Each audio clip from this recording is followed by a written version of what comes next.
Welcome to the One series, a series of podcasts with One partners exploring issues in the utility sector. In this podcast, we're exploring whether regulators are providing the right environment to achieve the utility sector goals.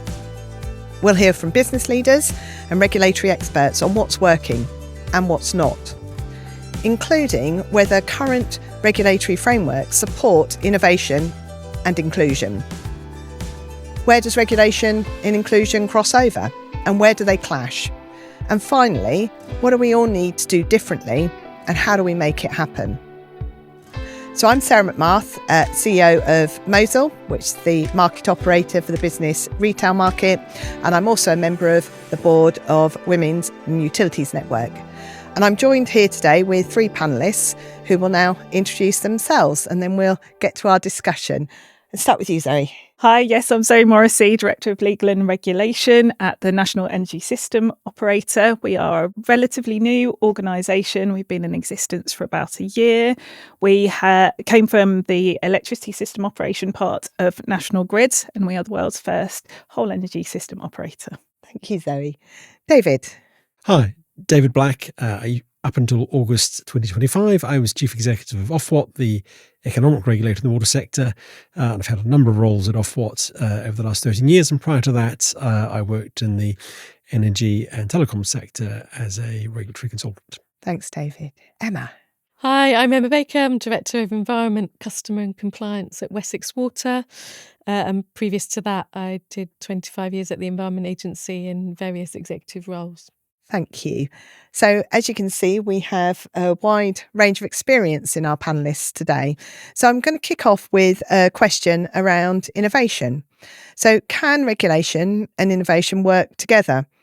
How do regulators particularly keep up with private industry? For example, with the increase in a focus on AI and new technology. I'm going to come to you first, David.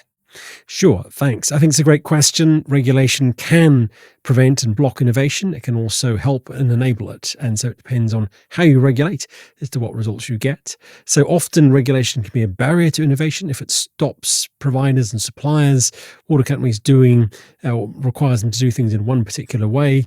It can, though, if it takes an outcomes-based approach, allow companies to take different approaches. It can step out of the role of blocking. It can also be an enabler, such as things through innovation funds, and also just focusing on innovation as an important outcome for a regulated system. Thanks, David. Could you explore a bit more about innovation funds and their role? I know in your previous role in Ofwat, there was a innovation fund. How do you think that works in the regulatory environment? I think they're an important part of the solution in terms of encouraging innovation in a regulated sector, but they're only part of the answer. I'll come back to that. So I think the challenge in an economic regulated sector is, given there are incentives on companies to be cost efficient, there is a risk that they'll underspend and underinvest in things like R&D. And secondly, I think an innovation fund is a great way of promoting collaboration, not just between companies, but with the supply chain, academics, and encouraging people to really think very hard about new approaches and new ways of doing things. Great, thanks. And we'll come back to that theme of collaboration later. Zoe, I'll come to you with the same question. Yeah, so completely agree with David. I think outcomes regulation absolutely encourages innovation more so than, your more typical, very tightly controlled regulatory framework. One of the areas that we're particularly conscious around is codes. So it's one of the areas that in the energy sector at the moment, we're really recognising they are just not keeping pace with innovation, with new technologies.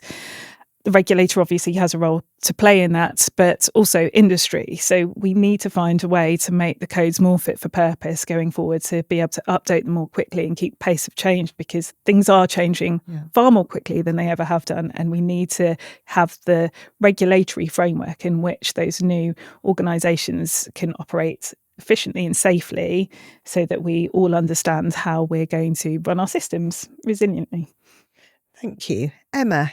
Yes, I think they're both critical. They kind of go together, don't they? And I guess when you've got both, we might just be able to start to rebuild some trust as well around that. I think we saw lots of innovation probably 10 years ago, the no-dig technology, the social tariffs. I think now it's moving, as you said, to the AI and the technologies. We've been out on site at some of our sites at Wessex, just seeing how much remote control we can gain of some of our operational sites, and that's based on AI. I guess the other thing I would say is we need to be able to innovate. It needs to be incentivised so that we can all do that innovation smarter and more widely across the sector. So I'm going to move us on to thinking about what skills we need across the utility sector. There are lots of challenges for us in our sector, a lot of work, a lot of investment, which is great, but we need people to deliver that. In the water sector alone, we're looking at losing 30% of colleagues to retirement over the next 5 years. So for all panellists, what skills do you think are needed now? And how do we address that future skill gap? Or some might argue it's a skill gap that is there today. And really importantly, how do we attract and retain new people into our sector, particularly from a water industry perspective, where the media and the public narrative is not necessarily always positive? I'm going to start with you on that one, please, Emma. So I think we need to get to a place, don't we, where people see a job in the water sector and say, that's really interesting, I love that role. Whereas I think at the moment, because of some of the media's perception of the sector, people will be put off. I think we need some of the best people in the sector to kind of rebuild that trust, to innovate, to deliver the huge kind of programme we've got over the next 5 years. I don't think it's just about attracting women. I think we just need a really diverse workforce, because we all know the more diverse your workforce is, the better decisions you make. Fundamentally, we need to attract the best people. We then need to go about retaining them. And then thirdly, as you just mentioned, succession planning. I think we absolutely need to be cracking on with succession planning and having some really quite extended handovers, because if we do get that 30% retiring, what happens in the sector's knowledge, but also that opportunity to bring in new knowledge and new ideas. Thank you. I'll come back to your point in a minute around attracting women into our sector specifically. But David, what's your view on how we attract people into the sector more broadly, but also, what will attract people to be a regulator? Sure. So in terms of the sector more broadly, I think there is a huge opportunity with this uptick in investment and in terms of new exciting projects going ahead to draw people into the sector. And I think that will happen. I think it is going to require real coordination across the supply chain, water companies, and in fact regulators as well. I think that visibility about the forward work programme will be important. And I think there's a risk that each player operates in their own space, and a water company, perhaps in a supply chain contractor, and doesn't think about the long term. There's a supply chain and a sector perspective, and then I think within regulators themselves, you're absolutely right.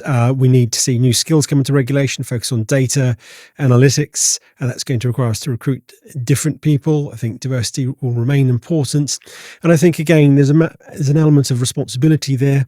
One of the actions I took as a CEO was to double our graduate intake. Appreciate that if we want to see people with experience, we have a role in training them as well, and I think that's the approach we need to take right across the sector. And so we're bringing people in at all stages, but making sure that we are bringing in people, apprentices and graduates, and using that part of the labour market well. Yeah, and I guess from both of you, ensuring that people recognise that working in the water industry is not just about frontline roles or scientists or engineers. You can have a job in the water sector or a career for life in the water sector, whatever your academic or start in life is. Zoe, what about in energy? Yeah, so I mean, as an organisation, we're not typical in that we don't have a large field force. We're very much sort of a desk-based organisation, much more in the technical space. So for us, that digital thinking, that whole system thinking is incredibly important. And, we've been doing a lot of thinking about how we retain the right skill sets and bring in those new skill sets as a relatively new organisation. And some of it is about your purpose and your values. That goes a long way for, building that trust and bringing people in, particularly younger people who are really interested in things like net zero, for example, and see an opportunity in the utility sector to work towards that. I think there's also something about doing more secondments, cross-fertilisation between organisations. We've recognised, coming from a large, big corporate where people could move around, actually we need to think more about how we work with other adjacent organisations, different sectors like water, for example, and share our learnings and our know-how and build things like AI thinking within our organisations. I'd like to pick up on the word you use there of purpose, because I think that's a really important point. I started life as a microbiologist, and for me, my attraction to the water sector has always been around the provision of clean, safe drinking water, and particularly the public health elements of that. But having a sense of purpose doesn't sometimes mean that you compromise on compensation.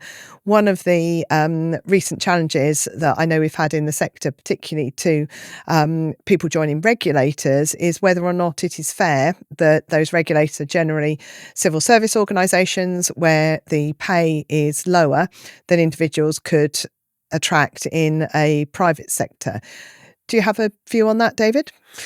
On the one hand, I would have to say that as Ofwat, I felt we could attract a wide range of people to work in that organisation. That said, you never know who you're missing out on, and so I think there is a real question. I think with very static state sector pay structures and often constraints built into police 400,000 civil servants or 500,000, which don't really work for a small specialist organisation. So I would welcome the Independent Water Commission's recommendation that the new regulator is outside the civil service, although I appreciate that does have consequences for existing staff members. But I think pay flexibility is important, but it is only one element. I think being clear about purpose is also important.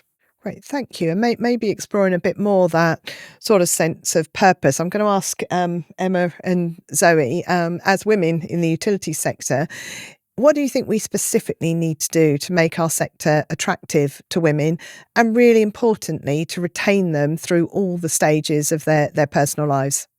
I just reflect on that. There's the previous piece again around the perception of the sector. We need, if purpose is really important to women, so they need to see that connection. They need to see that sector doing the right thing in terms of protecting, enhancing the environment, excellent customer service. Those are the things that motivate me. I think also females need to be able to see that clear career pathway. In particular, we know that females will want to know that they can do more of a job kind of role profile than a male before applying for a role. And, it's that self-belief and self-confidence piece needs to be there. Quite often we find with women, we need to be able to work flexibly. Quite often there are children or dependents around a working woman. I've certainly done that myself when my children were younger. The other thing is about feeling outnumbered. So when I first became an area director at the Environment Agency, there were only 2 other female area directors. There are now 50%, which is great. But you do feel slightly outnumbered and you do feel that you don't have that emotional support around you. I think all of that is changing. We've got 30% women at Wessex Water, needs to be much higher. And we need to do some targeted pipeline recruitment and retention as well. Thank you, Emma. Zoe? So a lot of your points resonate. The self-confidence piece, we do a lot of work. We've got a women's network within the organisation that really is focused on some strategies for women to really build that confidence and go for roles that they might not typically go for. We hear quite a lot about the work-life balance, people choosing not to go for promotions because they think there is a compromise in some way to their work-life balance if they do so. So we've done a lot of work around that. We're quite lucky. We have a really good set of female candidates on our executives. So there are roles that people can hopefully look up to and aspire to. And our numbers are creeping up slowly. I think we're almost at 40% as an organisation. So we're making progress. I think the flexibility point, though, is really important in our engineering piece, particularly. I think so our control room, obviously 24/7, that doesn't always suit everyone's lifestyle. So we have been proactively looking at different ways of working, different shift patterns, bringing different types of people into that environment to see how we can change it and make it more accessible to a wide variety of people, including women. Thank you both. And David, I'd just like to ask you the same question in the context of knowing the team that you led recently in Ofwat. That feels quite different in the sector. You not only have a good gender balance, but a number of colleagues work very flexibly in terms of the days they're in the office, not always for caring responsibilities. I know you've colleagues who are studying 2 or 3 days a week and do shorter hours as a result of that. Anything you'd like to share about how you achieve that as a CEO? Well, firstly, I think we had a strong legacy in the sense I was the first male chief executive of Ofwat, actually. But equally, I think the smallness of the organisation helps in terms of being flexible, being nimble, and I think partly just building it into the day-to-day culture of Ofwat in terms of we were serious about our values. We tried to live them and make them work in practice, and I think that does make it an attractive place to work. There's still work to do at Ofwat. We felt there was more to be done, but I do think yes, there is some great practice there. Yeah, and that's interesting. I think there's a theme here of you need to feel like it's not unusual to work. Certainly when I worked flexibly, when my kids were little, I used to leave my jacket on my seat if I went home early to pick them up because I wanted people to think I was somewhere else in the building. It wasn't acceptable for a senior leader to be working flexibly. So I think we've got some common views here about you need to be able to see that it is not unusual and it is part of the inclusion culture of that organisation and in this case the sector. So I'm going to move on a little bit more with the recent recommendations from the Independent Commission with a move towards a super regulator in the water industry. In principle, that sounds like a good idea. And in general, I think this move has been seen by most as a really positive move for us. But is it possible for these different regulators coming with very different backgrounds and cultures to work together effectively? And how do we ensure that right from the outset that the regulations and the different regulatory focuses complement each other and drive rather than stifle innovation? Who'd like to go first on that one?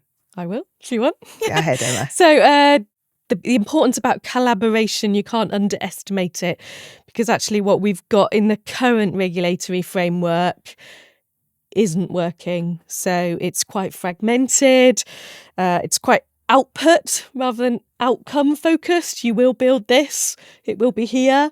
It's quite prescriptive, so you will build this, it will be here, and it will do these things. And it's not focusing on the system or the catchment or the environment as much as it needs to. So I think there are some real improvements we can make around that collaboration, knowing each other and understanding each other better, listening to each other around kind of boundaries of what's possible. But essentially, we want to get to a place where we're outcome focused and we're all working together to deliver that outcome. Because then I think some of the outcomes we deliver, there'll be less carbon involved, there'll be less chemical, there'll be less cost. We'll start to allow nature to do some of this work for us. But I think we all need to have that same vision of where we're trying to get to, that collaboration, the culture, and then work holistically in the system rather than you will build this here and it will do this. I'm interested in your thoughts on this, David. And is that achievable with the 4 different regulators being brought together, sometimes with quite different focuses? It can and it should, but it may not. So to first focus on the negative, clearly it's possible to have silos in an organisation. And I think even we see that in some of the current regulators themselves. And if we look at some of the constraints, they're built into the framework. So, for example, the Environment Agency has a role on investment planning. It's the lead investment planner, but it has no legal ability to take account of deliverability, financeability, or affordability. In short, the system is not designed to optimise for customers and for the environment. So that needs to change. The good news is the review recognises that needs to change, but I do worry that the political management to make those changes in law will be extremely challenging. And so there's a risk that that doesn't happen. If we just set up a new regulator with the same old statutory frameworks, we will see silos. The second is about culture and leadership. And so I think we need to recognise that the new regulator, once they define the boundaries of the old that they're taking into the new regulator, but you've got some very different workforces. So you've got in Ofwat and the DWI actually relatively small organisations, tend to be centralised functions, and with the Environment Agency staff, very much larger teams spread across the country, doing very different tasks. And so they can be melded together in one culture. I'm sure they can be, but it's not going to be easy. Yeah, really good points. I think that focus on what are we trying to achieve, which fundamentally is the delivery of clean, safe drinking water and ensuring that wastewater doesn't pollute the environment, that hopefully could be a common goal.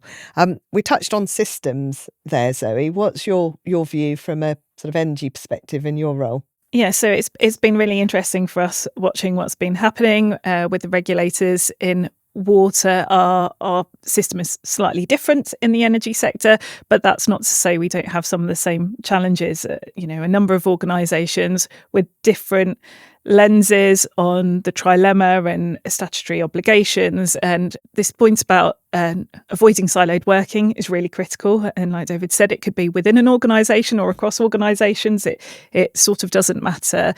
We've got to find a way to be clear on what the goal is at any one point in time and how to balance all the objectives for the best output for the end consumer. And it's short-term and long-term planning. I think that's maybe where sometimes regulation has been maybe a bit more short-term focused, and we need to think about how we really plan out for the future.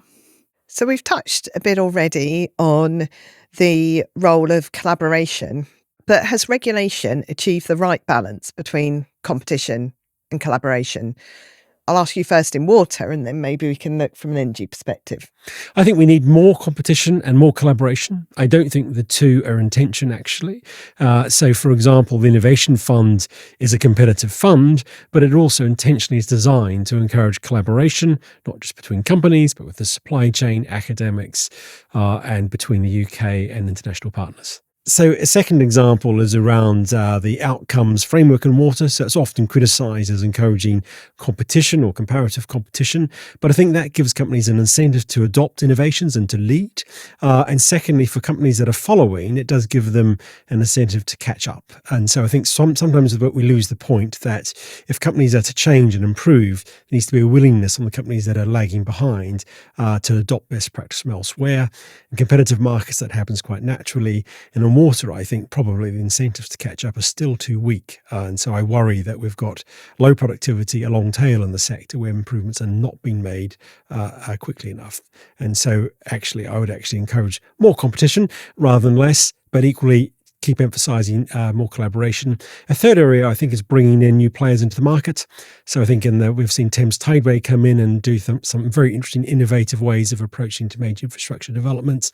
I think with direct procurement and more Thames Tideway type projects, there's scope for doing that with major projects in the water sector in the future. Great, thank you, David. And Emma, I think you've got some good examples of where collaboration does happen, despite the fact that water companies are effectively encouraged to compete with each other. So Wessex Water went up to visit Severn Trent to hear how they are reducing pollutions, how they're doing that strategically and tactically, actually. And then next week, Severn Trent are coming down to spend some time with us to look at our kind of customer service and where we're upper quartile leading in that CMEX space. That's great. Any other thoughts on that sort of collaboration or competition? I think you need both. And I think when you get both, it works really well. But it's the balance between the two that's probably getting that right. I think an example of where that we feel that balance is right is somebody like the DWI. So, they encourage that competition, they encourage that improvement and learning, but they also allow that collaboration to kind of go ahead and recognise, the excellent drinking water quality and the excellent response you obviously see to some incidents when we do have them. So I think when you get both together in the right balance, it can be really good.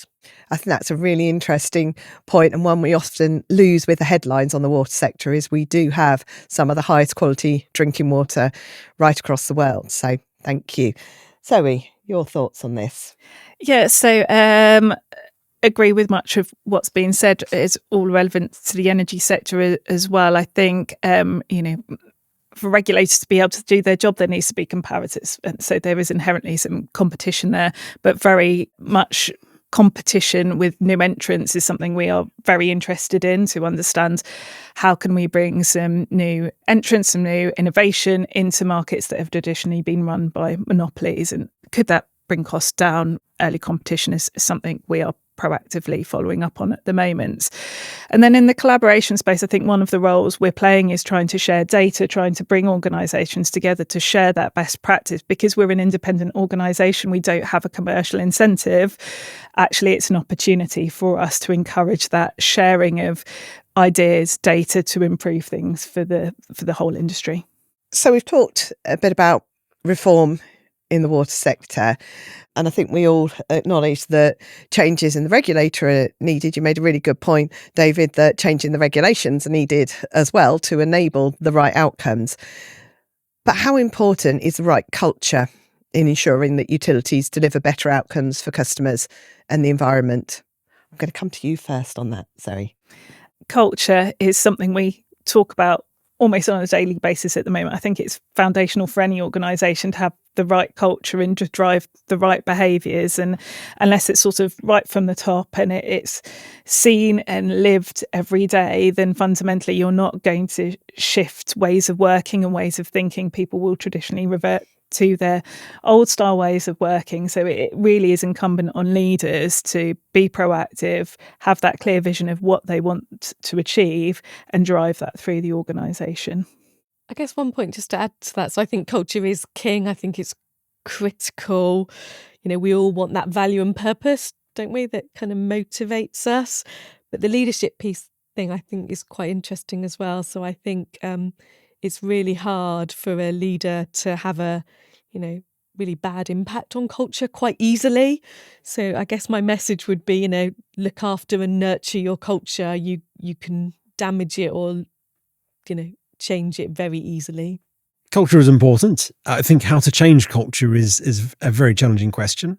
And in terms of the tone from the top is important. But I think in terms of changing the culture of the sector, simultaneously, the water sector's got the challenge of it needs to improve its act on compliance. I think it's very clear that historically hasn't been good enough. But equally, we want people to innovate and find new ways of doing things. And so I think it's challenging to change culture in one of those directions. To do both at the same time is challenging indeed. So I think it's really important, something we need to keep at the forefront of what we're doing as regulators, companies and supply chain. But it's not going to be easy, and it's not going to change immediately. And I guess we've covered this a little bit, the importance of role models, of people in those leadership positions, but also the importance of that culture actually being a positive culture, not just being that tokenism. So both leading from the top, but also supporting a culture that enables people to thrive in the workplace. A third point on culture is about the role of criminal law in the sector. So there's quite a dependence by both the DWI and the Environment Agency on criminal law. There's often lots of rhetoric in the newspaper about that as well. It seems very much that ought to be a last resort in the sector. And so making sure we've got there needs to be sanctions, but the system needs to have positive incentives to change. There does need to be the role for sanctions as well. But I think about how that works in the framework needs considerable thought. And I think there are some clear evidence that where criminalisation of behaviour, so for example, the Brixham incident in Devon with drinking water quality, subject to criminal proceedings, there hasn't been the learning from that there ought to have been. Similarly, in areas like cybersecurity, we don't see the open learning culture that you see in airline safety. So I do think there's a question about how you enforce compliance in the sector, what tools should the regulators have and what do they use, and can we move away from this dependence on criminal proceedings, which are extremely slow, encourage secrecy, and I think cut right against the culture that we need to build in the sector. Really, really good point. And potentially as well, going back to where we started with how we attract and retain people into the sector, I think that does make a difference, not just the potential for criminal proceedings, but also the culture of blame and lack of learning from mistakes and sharing that learning. So yeah, really good point. So I'm going to ask you one final question. If I gave you a magic wand, what would you fix first? So I'd have 2 magic wands. Oh, go on then. I'll give you 2. And I'll give you a magic wand and a silver they bullet. go together. So yeah, my magic wand would fix or set up a really positive culture for the new super regulator. And then my magic wand would be that all of the sector gets behind innovation to kind of protect and enhance the environment and provide excellent customer service, and that they do that en masse. Great, thank you. Yes, I think building on that, I think investment planning, I've touched on it before, but I think sorting out investment planning so that we had one system-wide process, it was optimising, it was intelligence-led, there was strategic direction coming from the UK and Welsh governments, and the sector could measure progress against would make a huge difference. Sounds brilliant. Zoe? Mine's similar from a culture perspective, and it's about progress over perfection. I think too often we worry too much, and this is all the various organisations about, whether it's compliance or being judicially reviewed or whatever it may be. And I just don't think we can afford to procrastinate over decisions. Is the decision good enough? Let's get on and do it. Great, thank you. Well, I'd just like to finish by saying thank you to my panellists today. And to close with the thought that whilst there are lots of challenges in our sector around the way in which we regulate and the way in which we drive inclusive cultures and innovation, there are also lots of opportunities to move things forward.